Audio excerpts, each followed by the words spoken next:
এটা একটা নতুন বাচ্চা, তো বাড়ি থেকে নিয়ে এসেছি প্রায় হাফ কিলোমিটার মতো দূরে।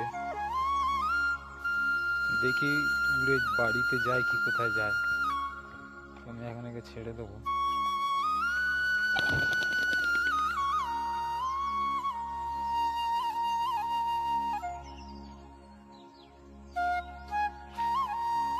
এই যে ঘুরছে,